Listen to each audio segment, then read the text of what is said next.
नेतृत्व बदलना है तुझे ने सुबह का आगाज कर, जय घोष कर तिलक लगा हाथ में मसाले ले, नारी शक्ति का झंडा लहरा दे आसमान पर। जानते हैं अतिथि देव हैं और आप सभी भी हमारे अतिथि हैं और आप सभी भी हमारे अतिथि हैं।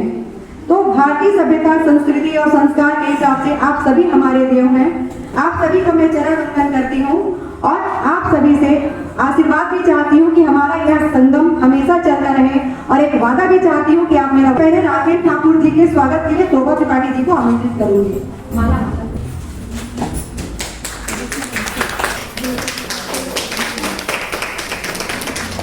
अध्यक्षा आदरणीय सीमा निगम के स्वागत के लिए प्रियंका जी को आमंत्रित करती हूँ। डॉक्टर प्रीति प्रसाद के स्वागत के लिए परम आदरणीय वंदना ठाकुर दीदी जी को मंच पर आमंत्रित करती हूँ। इस तरह के व्यक्तित्व प्रीति प्रसाद जी है, वैसा ही प्रतिभाशाली व्यक्तित्व वंदना जी का है। आप मेरी मतलब में आप नेहा सिंह राजपूत 10वीं यादव बैच लगाने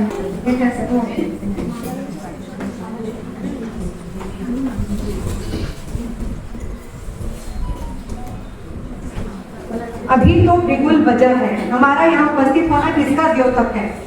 अभी तो बिगुल बजा है प्रारब्ध के प्रारंभ का, न मृत्यु को अभी हराना है। आज हम सभी को पता है कि हम यहाँ पे महादेवी वर्मा जी के सम्मान के प्रश्न एकत्रित हुए हैं और नारी शक्ति के द्वारा प्रीति प्रसाद जी के द्वारा मैं स्वागत संबोधन के लिए आमंत्रित कर रही हूँ प्रीति जी को। प्रीति जी प्लीज आइए।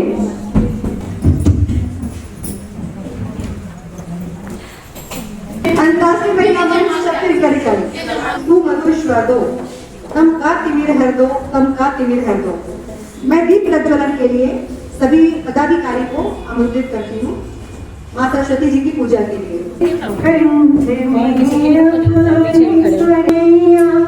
ज्ञान की ज्योति अमर कर दे, खोल दो ज्ञान चक्षुमा तुम्हारे,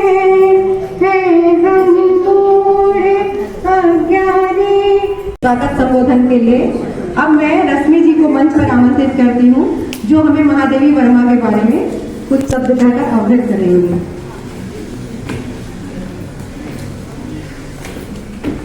मंच को नमन, माँ शारदे को नमन। बहुत सौभाग्य है, मेरी फेवरेट कवित्री हैं महादेवी जी, उनके विषय में मुझे कुछ शब्द बोलने का यहाँ मौका मिला। सर का बहुत बहुत आभार एवं धन्यवाद। वे मुस्कुराते फूल नहीं जिनको आता है मुरझाना, वे तारों के दीप नहीं जिनको भाता है बुझ जाना। महादेवी वर्मा जी इन पंक्तियों को चरितार्थ करते हुए उन फूलों के समान है जो कभी मुरझाते नहीं। हिंदी के विशाल मंदिर की सरस्वती श्रीमती महादेवी वर्मा जी का जन्म 26 मार्च 1907 को फरुखाबाद उत्तर प्रदेश में होली के दिन हुआ था। इतने पवित्र रंगों से भरे दिन पैदा होने के बावजूद वो पूरे जीवन भर श्वेत रंगों को अपना सर्वोपरि रंग मानकर श्वेत वस्त्र धारण करती रही। 7 पीढ़ियों के बाद पहली बार उनके घर पुत्री का आगमन हुआ तो उनके बाबा बाके बिहारी जी ने उनको देवी महादेवी मानते हुए उनका नाम ही महादेवी रख दिया। इनकी माता हेमरानी देवी थी, बहुत ही कर्तव्यपरायण, भावुक, शुद्ध शाकाहारी, संगीत में रुचि रखने वाली आस्तिक महिला थी।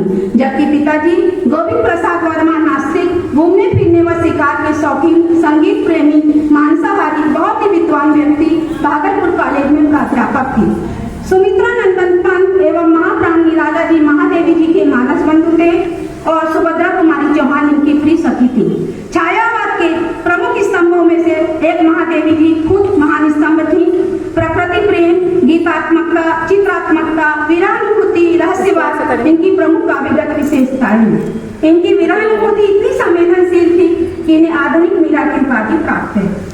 जो तुम आ जाते एक बार, कितनी करुणा कितने संदेश पथ में बिछ जाते बन पड़ा, गाता प्राणों का तार तार, अनुराग भरा उन्माद राग, आंसू लेते पद पखार, जो तुम आ जाते एक बार। इनकी रहस्यवादी अभिव्यक्ति बहुत ही भावपूर्ण रही। उसमें वेदांत के अद्वैत की छाया, अलौकिक प्रेम की तीव्रता, कबीर का सांकेतिक दाम्पत्य भाव, भगवान बुद्ध का दुखवाद सभी कुछ समाहित है। इसमें मस्तिष्क को हृदय में और हृदय को मस्तिष्क में बना पाने की सामर्थ्य है।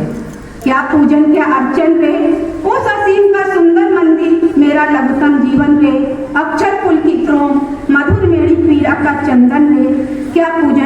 जन्म। शिक्षा, इनकी प्रारंभिक शिक्षा इंदौर के मिशन स्कूल से प्रारंभ हुई। 9 साल की उम्र में बाल विवाह हो जाने से इनकी शिक्षा बाधित हुई, लेकिन जब इनके ससुर जी का स्वर्गवास हुआ तो इन्होंने पुनः पढ़ाई प्रारंभ की और 1921 में इन्होंने 8th क्लास में पूरे प्रांत में अव्वल स्थान प्राप्त किया और छात्रावास में रहते हुए इलाहाबाद विश्वविद्यालय से सन 1932 में संस्कृत में MA की डिग्री हासिल की। तब तक इनके 2 कविता संग्रह निहार और रश्मि प्रकाशित हो चुके थे। निहार की प्रतीक्षा से इनकी एक कविता है, मैं फूलों में रोती वह बादलों में मुस्कुराते, मैं पथ में बिछ जाती वह सौरभ में उड़ जाते। इनका विवाह मैंने बताया बाल विवाह हुआ था 9 वर्ष की उम्र में नवाबगंज निवासी श्री स्वरूप नारायण पर महादेवी जी जीवन भर विवाहित जीवन से विरक्त में रही। पुत्री की मनोदशा देख उनके पिताजी ने अपने दामाद का दाखिला लखनऊ मेडिकल कॉलेज में कराया और वहाँ के बोर्डिंग हाउस में रहने की व्यवस्था की। पति पत्नी के बीच कोई वैमनस्य नहीं था, परंतु कभी उनका दाम्पत्य जीवन सुखमय नहीं रहा और डॉक्टर जी ने उनके कहने पर भी दूसरा विवाह नहीं किया। महादेवी जी एक सन्यासिनी की भांति संपूर्ण जीवन श्वेत वस्त्रों में तख्त पर सोकर निकाली और कभी शीशा नहीं देखा। बचपन से ही बुद्ध की करुणा की ओर उनका विशेष झुकाव रहा। भगवान बुद्ध के प्रति भक्ति में अनुराग होने के कारण दुखवाद उनके काव्य में हर जगह विद्यमान है। नारी, महिला उत्थान, शिक्षा का विकास, जन सेवा के कार्य, एक समाज सुधारिका के रूप में इनकी छवि बहुत ही उज्ज्वल रही। श्रृंखला की कन्या महिला मुक्ति के विकास के स्वरों से परिपूर्ण रचना है। मैं नीर भरी दुख की बदली, विसरत न का कोई कोना, मेरा न कभी अपना होना, परिचय जाना इतिहास से ही उमड़ी कल्पी मिठास चली। पशु प्रेम, पशु पक्षियों के प्रति इनके सहज लगाव था। मेरा परिवार, इनकी रचना पशु पक्षियों के प्रति करुणा आत्मीयता की परिचायक है। पुरस्कार, जीवन भर इन्हें विभिन्न संस्थाओं से बहुत सारे पुरस्कार मिले। जब इन्हें 1922 में चांदी का कटोरा पुरस्कार स्वरूप मिला और 1935 में गांधी जी के हाथों मंगला प्रसाद पारितोषिक पुरस्कार मिला, उसके बाद इन्हें किसी पुरस्कार की आकांक्षा नहीं रही। साहित्यिक कार्यों के लिए पद्म भूषण, इंदिरा गांधी के हाथों भारत भारती पुरस्कार और विश्व प्रसिद्ध रचना यामा पर इन्हें ज्ञानपीठ पुरस्कार मिला। मरणोपरांत भारत सरकार ने इन्हें पद्म विभूषण की उपाधि से सम्मानित किया। 11 सितंबर 1987 80 वर्ष की उम्र में इलाहाबाद में सदी की महान लेखिका चिर निद्रा में लीन हो गई। चिर सजा आंखें उनिंदी, आज कैसा व्यस्त बाना, तूने अपनी चाह को अपने लिए तारा बनाना, नासपत पर चिन्ह अपने छोड़ आना, जाग तुझको दूर जाना, जाग तुझको दूर जाना। इनके महान कार्यों के कारण वर्ष 2007 जन्म शताब्दी के रूप में पूरे देश में मनाया गया। 27 अप्रैल 1982 को इन्हें ज्ञानपीठ पुरस्कार मिला था। तो इस दिन को गूगल के माध्यम से गूगल ने इनका दिवस मनाया है। इस प्रकार इनका समस्त जीवन मंदिर की आरती के समान देव के चरणों में समर्पित है। उन्होंने लिखा, परिचय इतना इतिहास से ही उमड़ी करती मिटार चली, पर महादेवी वर्मा कभी मिट नहीं सकती। छायावादी पुरुष कवियों के बीच उनका अपना भरा पूरा आकाश था, हमेशा रहेगा। आधुनिक युग की मीरा महादेवी आज हमारे भावलोक की करुणा के रूप में चलती फिरती संस्कृति है। उनका सम्मान राष्ट्र की तपभूत साधना का सम्मान है। अंत में मेरे शब्दों में, तुम वह मुस्कुराती फूल नहीं जिनको आता है मुरझाना, तुम तारों की दीप नहीं जिनको आता है बुझ जाना, तुम तारों में प्रतिबिंबित हो मुस्कुराओगी अनंत काल तक, देखेंगे देव भी मेघों से भरे नभ में तुम्हारी अमित छाप, तुम्हारी अमित छाप। धन्यवाद। महादेवी जी को शब्दों में परिभाषित करना इतना आसान नहीं। उनका जीवन खुद एक विरह की गाथा रही। फिर भी मुझे इस मंच से उनके विषय में बोलने का अवसर मिला, इसके लिए मैं पूरे मंच की तरफ से सर को बहुत बहुत धन्यवाद आभार व्यक्त करती। पुस्तक का लोकार्पण है।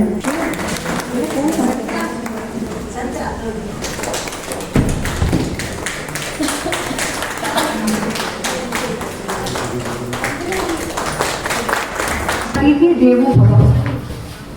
आज जो अतिथि दिल्ली से हमारे बीच पधारे हैं, जिन्होंने आप सभी को एक नई पहचान दी, मैं सबसे पहले संबोधन के लिए उन्हें आमंत्रित करना चाहती हूँ, क्योंकि वह पुरुष कितना महान होगा जिसने स्त्रियों को महान बनाने की ठान रखी है। सच कहूँ तो स्त्रियां ही स्त्रियों की आलोचक होती है। पुरुष हमेशा स्त्री का साथ देता है। यह बहुत बड़ी विडंबना है। स्त्री अगर स्त्री के साथ हो जाए तो स्त्री स्वयं एक चट्टान हो जाए। गर्भवती है, कभी स्त्रियों की उंगली ना उठाएं, क्योंकि वह भी कहीं न कहीं किसी अवस्था से पीड़ित है। अपने अलग सरकमस्टेंसेस के लिए मैं आमंत्रित करती हूँ। कृपया तालियों से उनका स्वागत। अटल जयंती समारोह यहाँ पे मनाया और अटल जी की स्मृति में काफी लोगों को सम्मानित किया। जन्मदिन है, इसलिए हम सभी लोगों को श्रद्धांजलि। कवित्री सम्मान।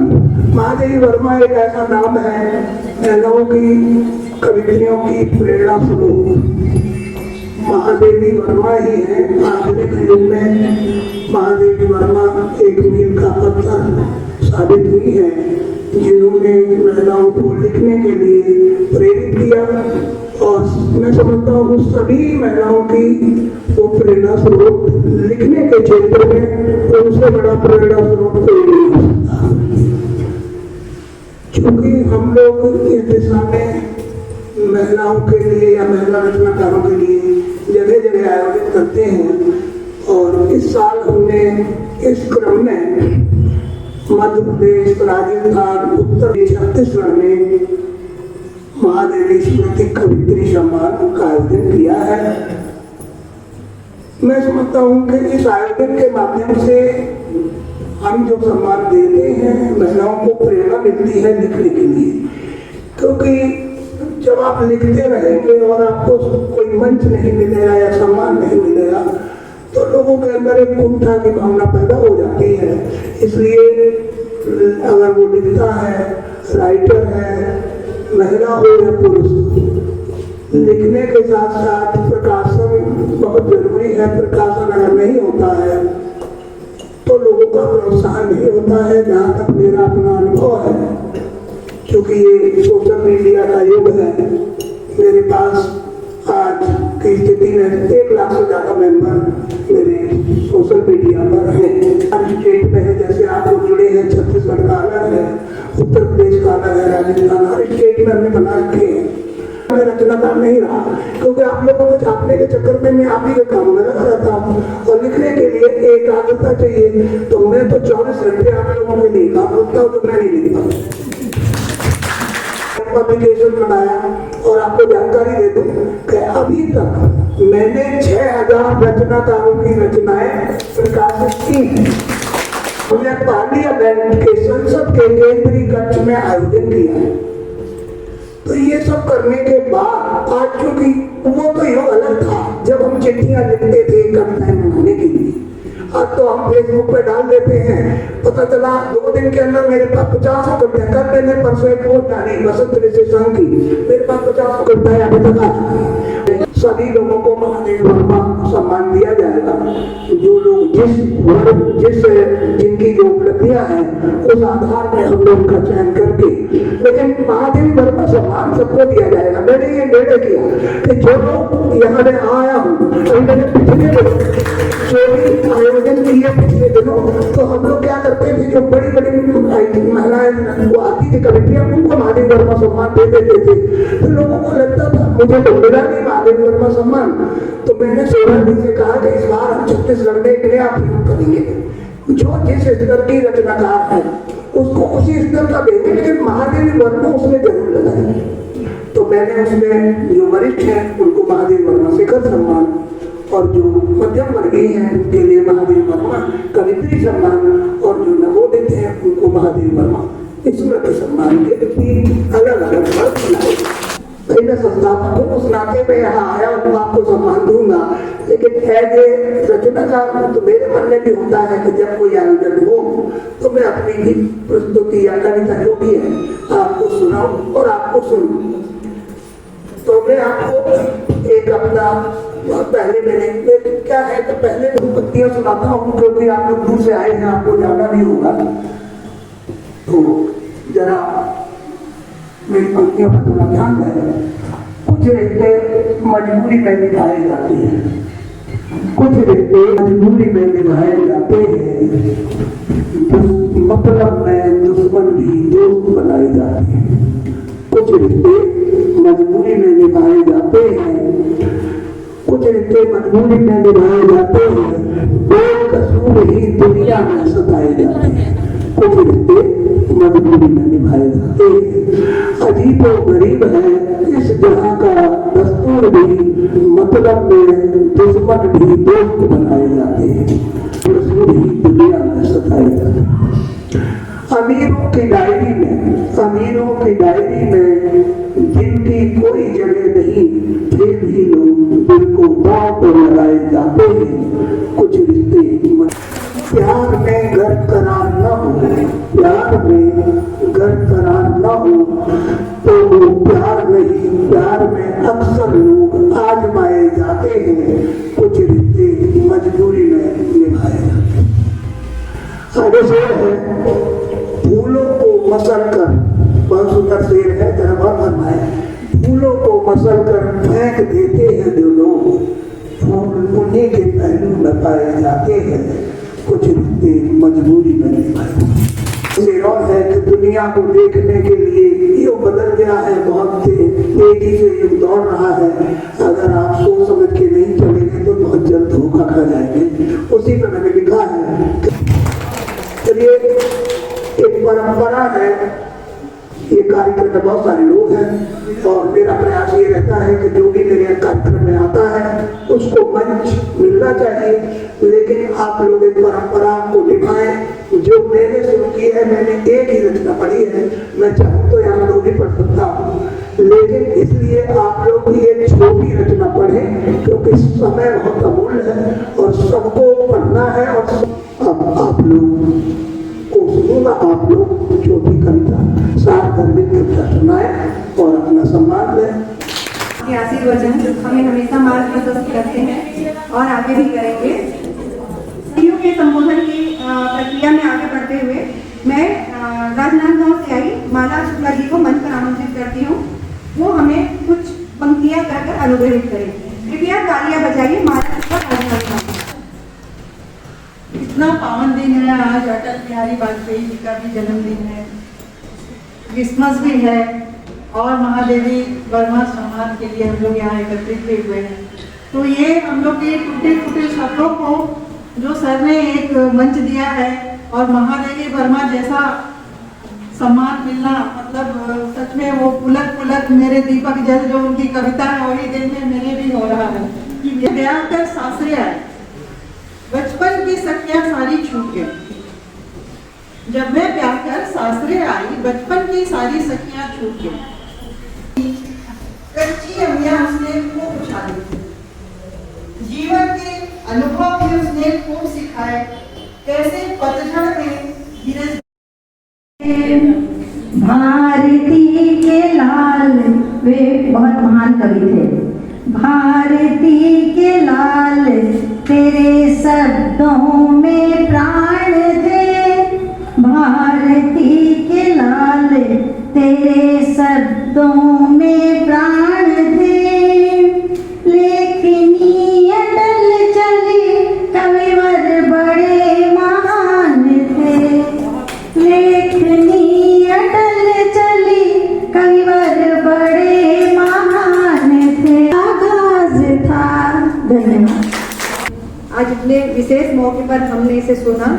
हम एक बार फिर से अटल जी को सादर नमन करते हैं और एक दुख भरी बात बोलना चाह रही हूँ। हमारी ग्रुप की मार्गरेट हुजूर है हमारी सदस्य, आज उनकी माता का स्वर्गवास हो गया है, तो इसलिए वह आज पहुँच नहीं पाई और उन्हें दुख जाहिर किया है।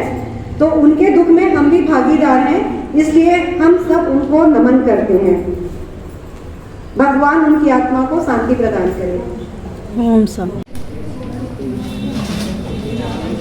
मंच को नमन, मां शारदे को नमन। सीमा पर तैनात सैनिक की पत्नी के मन की व्यथा, उनको समर्पित कविता है। आज हमारे महादेवी वर्मा जी का सम्मेलन हो रहा है उनकी स्मृति में, इसलिए मेरी कविता उन्हीं को समर्पित है। शीर्षक है तू ही बता दे प्रीतम। पल पल जब तेरी याद सताए, मैं जागूं और नींद मुझे न आए, उस पल तक इतना बता दे प्रीतम, किसकी बाह गहूं में। जिस पल चंदा भुजाओं में आकाश की सोए, उन पलों सारी सारी रतियां मैं जागूं व अंतर मन रोए। प्यासे अरमानों को मन में दबाए। तू ही बता दे प्रीतम, कैसे मौन रहूं मैं, कैसे मौन रहूं मैं। लिखूं कौन सा प्रेम का गीत जिससे तेरा निर्मम मन पिघले, मन पिघले। छेड़ूं कौन सी तान जिससे मेरा दुखिया मन बहले। घर के हर कोने में डोलूं, सिर्फ तुझको ही खोजूं। बैरी लगे फूलों सी अरमानों की माला, हर नहीं पाए ऐसी भी तन की ज्वाला। टूट गया मन का गठबंधन, ना जाने किसकी नजर लगी। घर घर छिटकी चांदनी, पर मेरे घर धूप जगी। तेरी सीरत नागिन सी लिपटी, आंसुओं में सिपटी। छोटे से जीवन में अब और कितना दर्द सहूं मैं, कितना दर्द सहूं मैं। व्यथित बहुत है मन मेरा, करुणा से भरा क्रंदन मेरा। अब न जिया जाता निर्मोही, गम से भरी इस दुनिया में। अब तो छुपा ले प्रीतम मुझको अपनी गलबड़ियों में। पता नहीं क्या क्या लिखती हूँ, अपने बस में नहीं हूँ आज मैं, अपने बस में नहीं हूँ आज मैं। तुझसे अच्छा कोई नहीं दूजा, हमदम है सखा मेरा, जिससे अपनी पीर कहूँ मैं। अब तू ही बता दे प्रीतम, मन को कैसे बस में रखूं मैं, मन को कैसे बस में रखूं।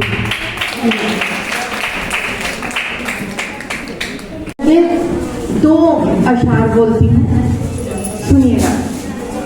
आपको देखते देखते खो गए, आपको देखते देखते खो गए। साथ चलते रहे दास्तां हो गए। आपको देखते देखते खो गए। साथ चलते रहे दास्तां हो गए। रंग दिल में हमारे बहुत था गए, रंग दिल में हमारे बहुत था मगर आपसे क्या मिले बाखुदा हो गए। आपसे क्या मिले बाखुदा हो गए।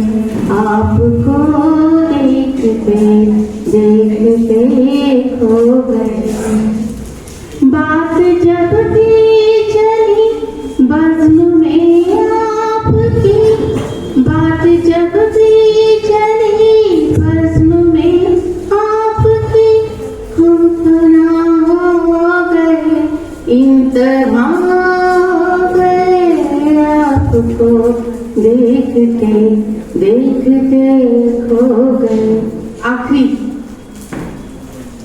रोक लेते मगर आप रुकते नहीं, रोक लेते मगर आप रुकते नहीं।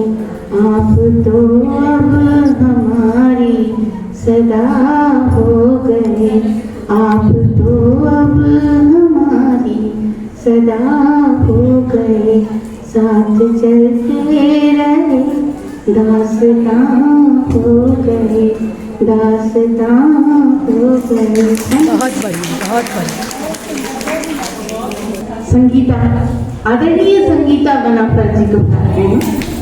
तो मुझे बहुत देर से सुन रहे हैं, आपने मेरी रोज पूर्ण कविता भी सुन ली, सब कुछ सुन लिया।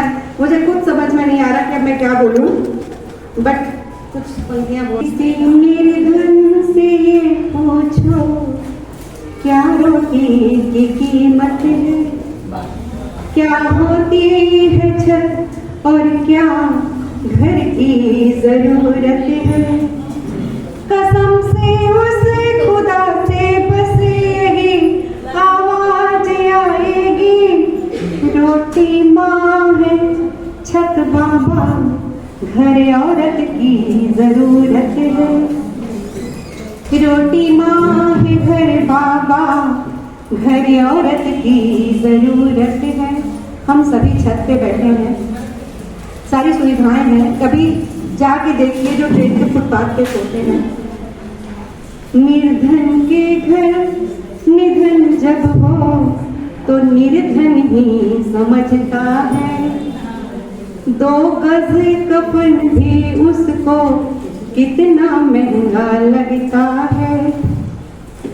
उड़ा के फटी हुई चादर लेकर अपने कांधे पर उड़ा के फटी हुई चादर लेकर अपने कांधे पर हालात से मजबूर ना रोका सकता है। उनसे मत पूछो क्या रोटी की कीमत है। बहुत बढ़िया। इन पंक्तियों के साथ अपनी वाणी को विराम देती हूँ।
संगिनी आपका उपहार होना चाहती हूँ। जो आपको स्नेह का संबंध है वो प्यार होना चाहती हूँ।